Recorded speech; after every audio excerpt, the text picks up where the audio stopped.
ద్వారా వ్యాధులు నయం చేయవచ్చని ఎన్నో పరిశోధనలు రుజువు చేశాయని ప్రముఖ సంగీత సినీ మ్యూజికల్ ఆర్కెస్ట్రా అధినేత పెద్దిరెడ్డి గంగాధరం అన్నారు. కాకినాడ రూరల్ మండలం వలసపాకల గ్రామంలో గల నటరత్న కళామందిరంలో ఏర్పాటు చేసిన ప్రపంచ సంగీత దినోత్సవ కార్యక్రమంలో ఆయన్ను ఘనంగా సత్కరించారు. కాకినాడ రూరల్ మండలం వలసపాకల గ్రామంలో గల నటరత్న కళామందిరంలో ప్రపంచ సంగీత దినోత్సవాన్ని ఘనంగా నిర్వహించారు.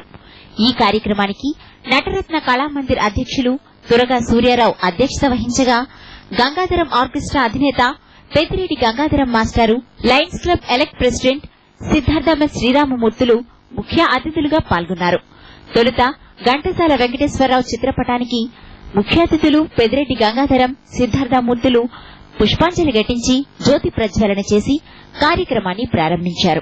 ఈ సందర్భంగా గత 5 దశాబ్దాలుగా సంగీత సరస్వతికి సేవలందించిన గంగాధరం మాస్టర్ ని నటరత్న కళామందిరం సభ్యులు ఘనంగా సత్కరించారు.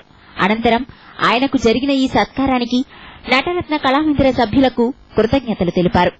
నటరత్న కళామందిరంలో ఏర్పాటు చేసిన వీడియో లైబ్రరీ చూసిన గంగాధరం మాస్టారు నటరత్న కళామందిర వ్యవస్థాపకులు పుచ్చకాయల చంద్రమౌళిని అభినందించారు.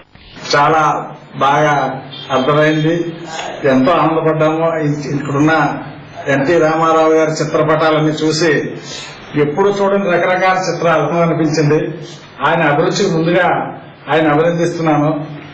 తర్వాత మిత్రులంతా కలిసి ఈ సంగీత దినాన్ని పురస్కరించుకొని నాకు చేసిన ఈ సత్కారానికి చాలా ఆనందపడుతూ ధన్యవాదాలు తెలియజేస్తున్నాను. ఈ కార్యక్రమంలో పాముల నాగబాబు, కంకిరెడ్డి దుర్గారావు, కళామందిర సభ్యులు తదితరులు పాల్గొన్నారు. కాకినాడ నగరంలోని జగన్నాథపురంలో ఒక వ్యక్తి దారుణ హత్యకు